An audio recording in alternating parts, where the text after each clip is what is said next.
Géopolitique, Bruno Clément Bollé, ses propos sont-ils le glas de la France-Afrique? Nous nous interrogeons. Géopolitique, Bruno Clément Bollé, ses propos sont-ils le glas de la France-Afrique? Nous nous interrogeons ce matin encore. Oui, c'est notre habitude de nous poser de bonnes questions en espérant justement de vous apporter des réponses.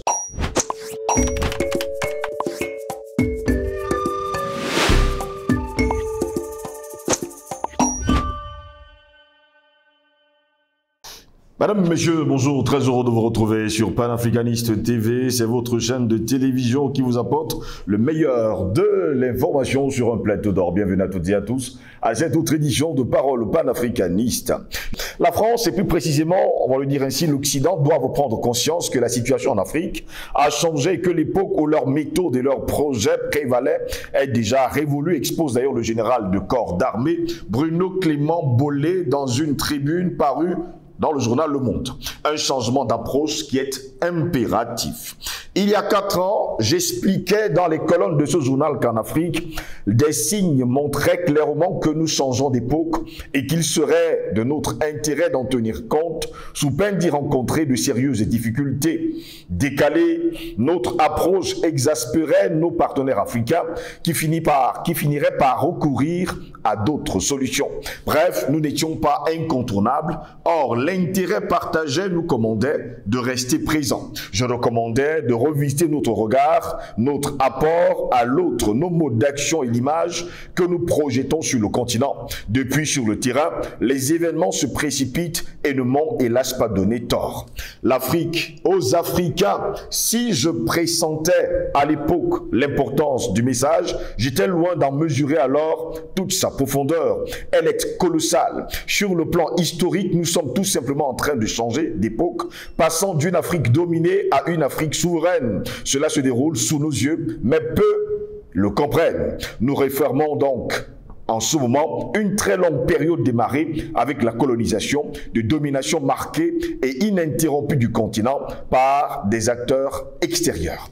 3 phases donc ponctue cette période de l'Afrique dominée. La colonisation d'abord, période relativement courte, à peine 60 années, mais aux effets très lourds. L'histoire africaine est confisquée, le continent n'est plus maître de son destin, sommet d'intégrer l'histoire des colonisateurs. L'Afrique des empires et des royaumes est effacée au profit d'une organisation méthodique et rationnelle imposée de l'extérieur et gérée par les nouveaux occupants. Premier traumatisme majeur. Lors des indépendances, l'Afrique doit intégrer 2 notions fort éloignées des réalités prévalantes avant la colonisation. Une organisation sous forme d'État et la mise en place de frontières formelles. De plus, à la même époque, la planète fait l'expérience de la guerre froide, placée sous l'étrange et terrible équilibre de la terreur imposée par les 2 grands. L'Afrique indépendante éprouve alors une sous-traitance de cette guerre où les grands s'affrontent par pays africains interposés.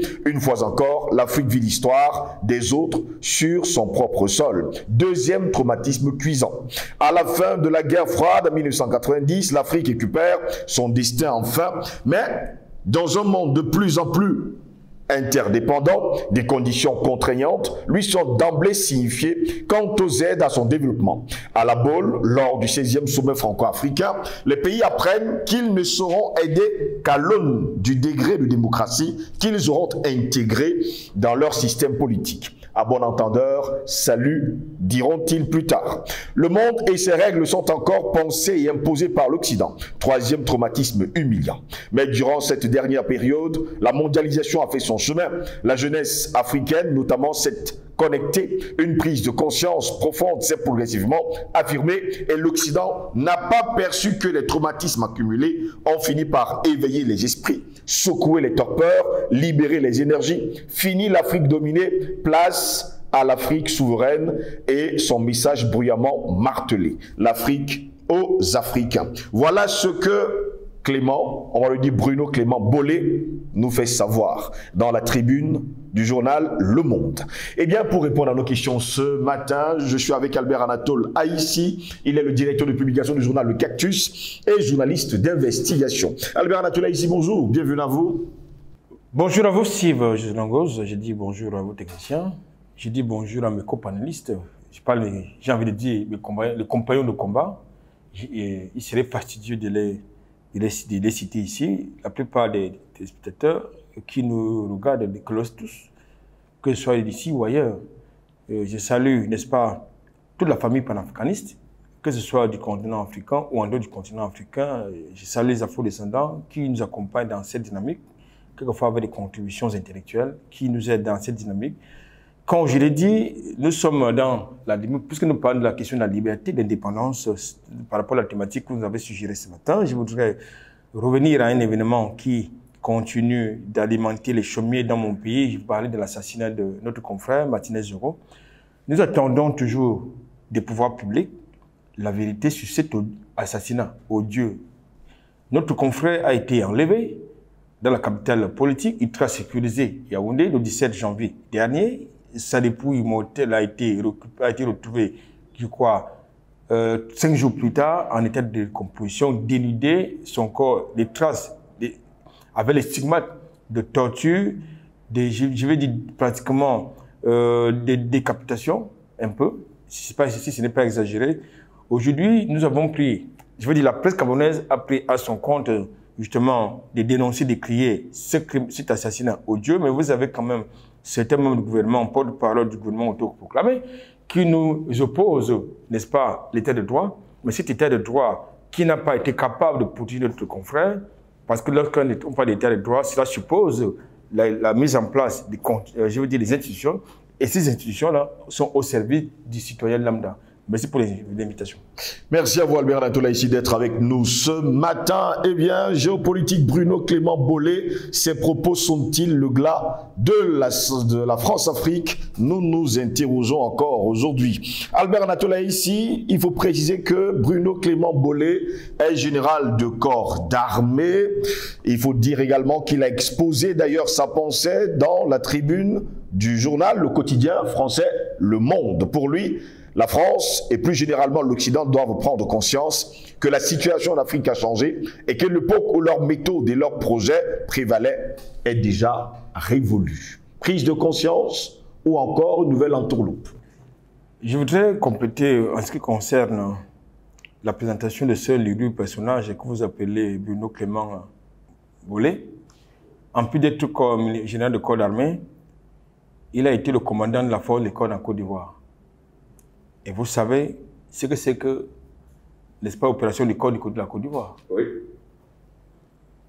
Ça veut donc dire que là, nous sommes dans une sorte de communication géopolitique portée par un général d'armée pour attirer l'attention, puisque lui-même il dit qu'il a eu à le dire une première fois dans ce journal-là, et il revient pour dire que ce qui aujourd'hui arrive, en train d'arriver à la France et plus généralement à l'Occident, il avait déjà annoncé et que beaucoup n'ont pas voulu changer n'est-ce pas, de logiciel. Ça veut dire qu'il attire l'attention de ses employés, autant pour moi, des employeurs, dans l'optique de changer de paradigme pour demeurer sur le continent africain.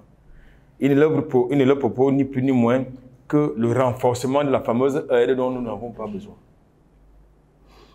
Bon, quand j'ai donc essayé de dire cela, je pense qu'il ne dit rien de nouveau.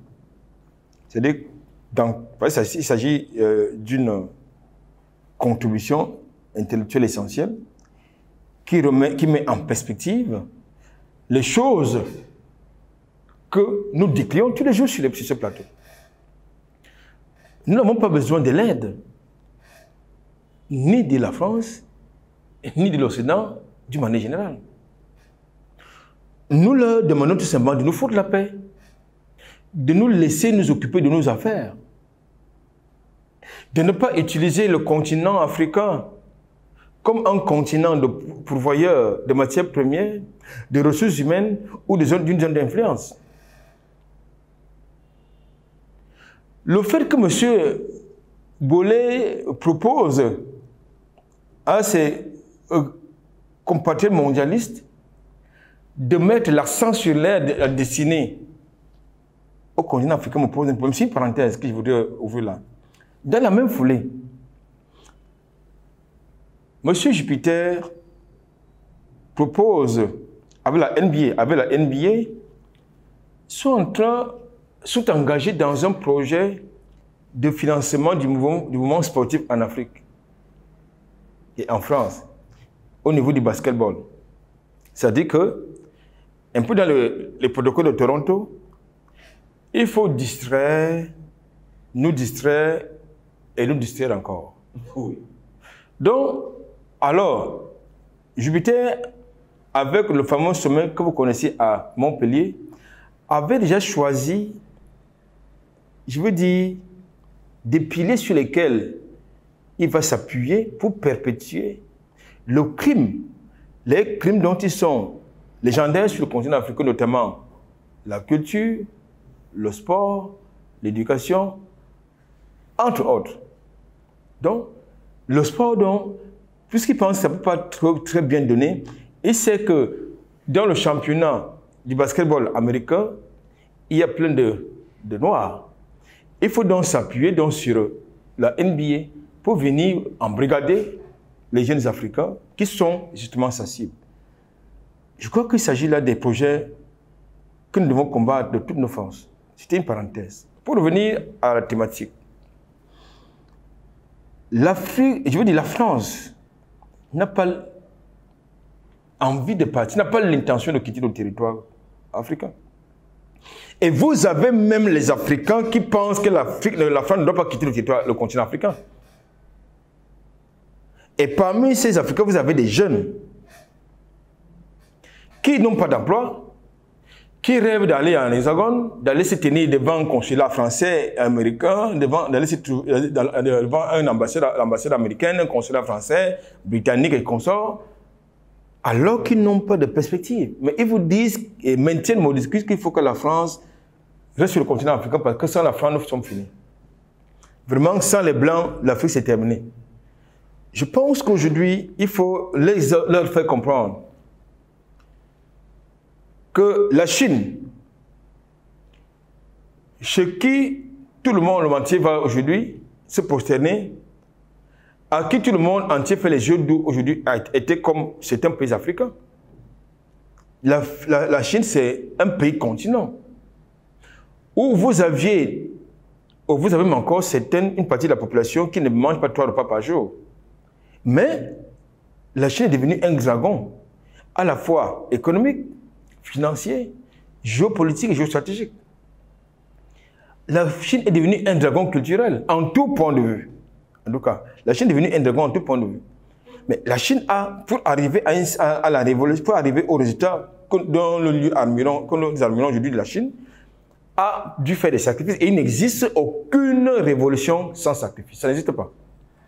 Si vous pensez qu'en jouant au billard, au loto, c'est pas à Paris sportif et tout ce que vous voulez, au jeu de hasard, vous allez vous déterminer, attention, vous êtes paresseux. Et puis, pour ceux qui attendent l'emploi, oui. L'emploi secret, puisqu'aujourd'hui, il y en a qui nous opposent le fait que le gouvernement le fait, nos pays ne font rien. Nos pays ne font rien du tout. Ils n'ont aucune politique en matière de jeunesse. Nous sommes d'accord avec eux sur certains points. Mais sur d'autres, il faut pas toujours attendre que ce soit les pouvoirs publics ou le gouvernement qui vous apporte tout. Parce que vous pouvez être votre propre employeur en créant votre emploi. Il suffit d'avoir de l'audace, du courage et une vision. Donc, je crois aujourd'hui que le discours de M. Bollet, c'est de pérenniser, de perpétuer la France-Afrique, comme vous l'avez indiqué dans votre thématique. Oui. C'est-à-dire les questions, pendant que nous pensons, c'est-à-dire nous, les panafricanistes, nous pensons que l'Afrique doit rester aux Africains, comme le Paris, comme la France et aux Français, et elle n'appartient à personne d'autre qu'aux Français, mais l'Afrique doit rester aux Africains.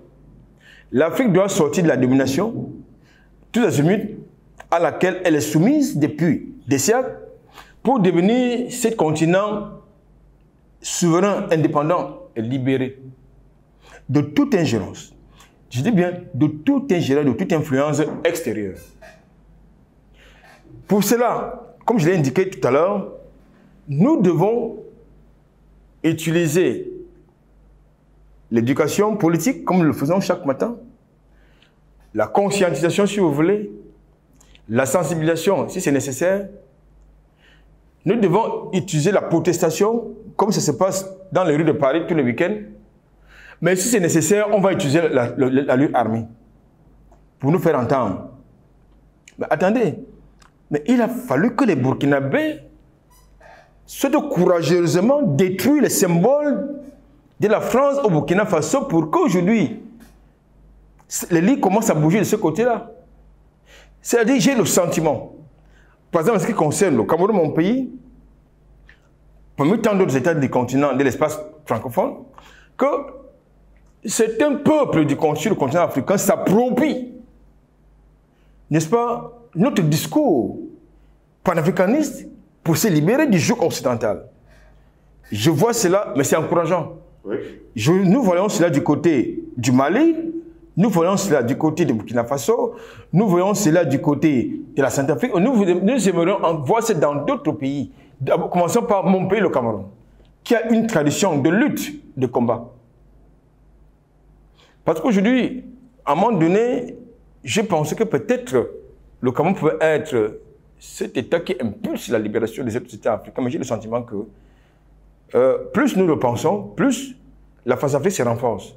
Mais il est donc important que nous prenions nos responsabilités en nous organisant, parce qu'aujourd'hui, vous avez une société civile infiltrée, corrompue par la France-Afrique et qui joue le jeu dans l'espace clos. Il vous donne l'impression, il traite avec l'oppresseur, le bourreau, mais dans l'espace public, il vous donne l'impression qu'ils sont dans la contestation populaire, ils sont dans la clameur populaire, ils sont dans l'indignation généralisée. Alors que c'est tout le contraire. Le discours de monsieur le général, il ne parle pas de choses que nous ne connaissons pas. Il parle des choses que nous connaissons. C'est bien. Je salue son honnêteté intellectuelle à reconnaître qu'il y a des crimes qui ont été commis par la France et ses alliés sur le continent africain et contre les peuples africains. Il a convoqué la colonisation. Il a convoqué la guerre froide. Maintenant, il a convoqué d'autres éléments historiques. Ce sont les choses que nous avons eu à débattre dans plusieurs de nos tribunes. Oui. Donc, je pense qu'il nous apprend rien en ce qui concerne les éléments historiques. Mais par contre, là, nous ne sommes pas d'accord avec lui. C'est que ce sont ces solutions pour que les mondialistes maintiennent leur influence sur le continent africain. Le continent africain ne peut pas accepter d'être une zone d'influence. Je pense que Bruno Clément Bollé ne peut pas accepter que la France non, que la France devienne une zone, une zone d'influence d'un pays africain.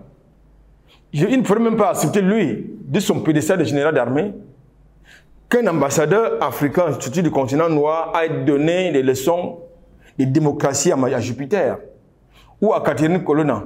Je ne pense pas. Je ne pense pas. Donc la réciprocité est absolument inimaginable, inacceptable de ce côté-là. Bon, pourquoi est-ce qu'ils voudraient que nous ne puissions accepter ce qui est inacceptable chez eux? Donc, de ce point de vue, je ne suis pas d'accord avec lui. Je pense que la plupart des combattants qui vont lire cette tribune sont d'accord avec moi, ils ne sont pas d'accord avec lui. Il ne nous apprend rien de ce que nous savons. Notre histoire a été dévoyée. Il le reconnaît, que l'histoire, c'est-à-dire que l'histoire des autres est enseignée sur le continent africain, nous l'avons dit constamment. Qu'est-ce que nous avons à foutre de De Gaulle, de Napoléon et des autres dans notre programme scolaire? Du tout. À tout au plus, ils sont considérés, pour les Africains, ils sont considérés comme des bourreaux, des criminels, des génocidaires.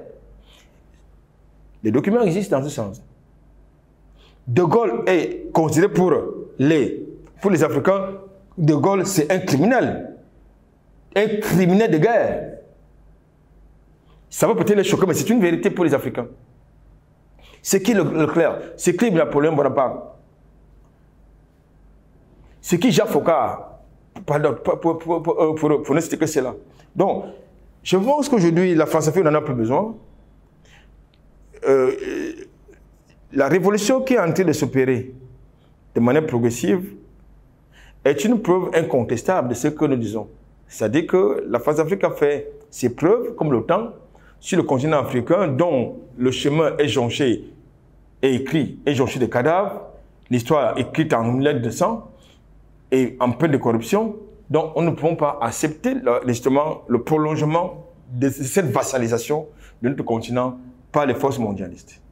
Albert Amatola ici, est-ce que ce message de Bruno Clément Bollet, certains Français ou alors hauts fonctionnaires dans les autorités françaises y pensent souvent ou bien le savent? Je pense qu'ils le savent. Certains le savent.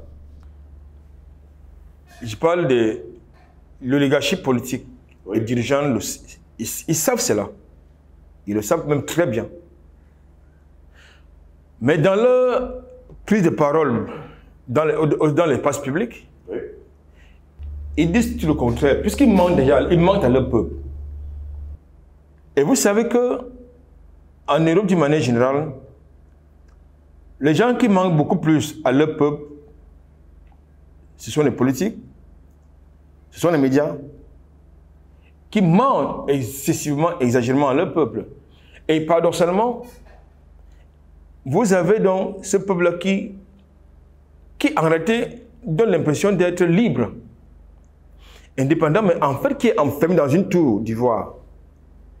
Oui, il faut que vous le sachiez.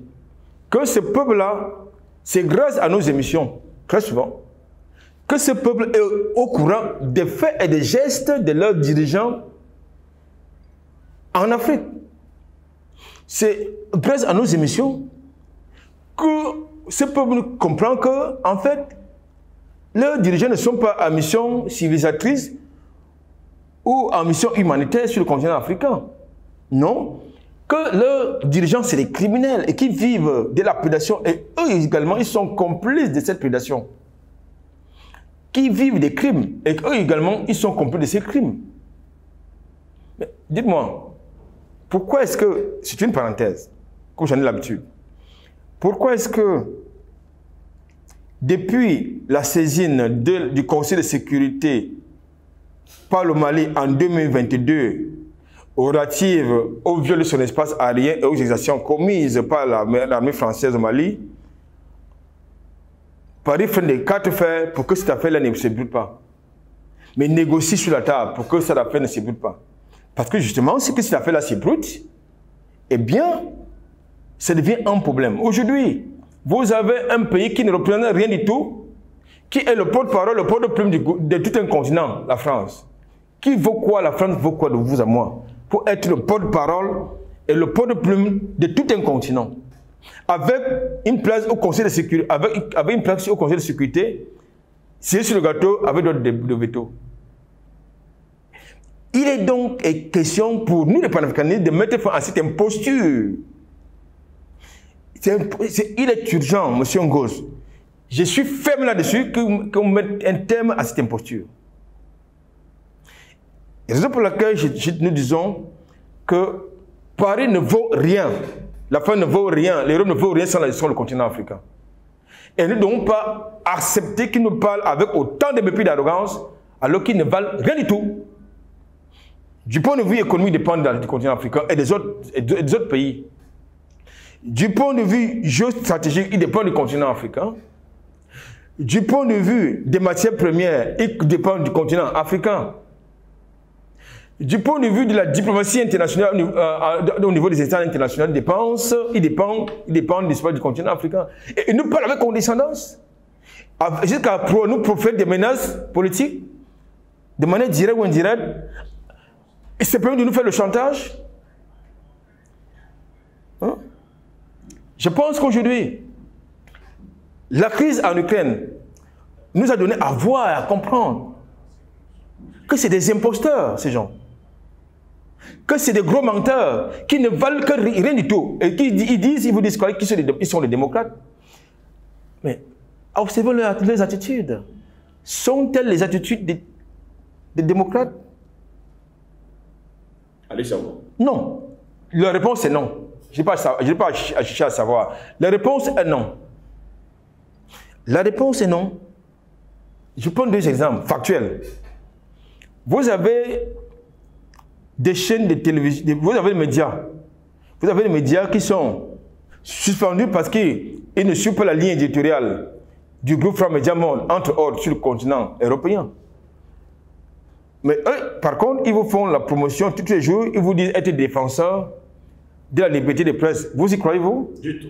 Alors, sur le continent européen, vous avez des manifestants qui sont emprisonnés, qui sont éborgnés, quelquefois même mutilés parce qu'ils ont exprimé leurs opinions en toute liberté.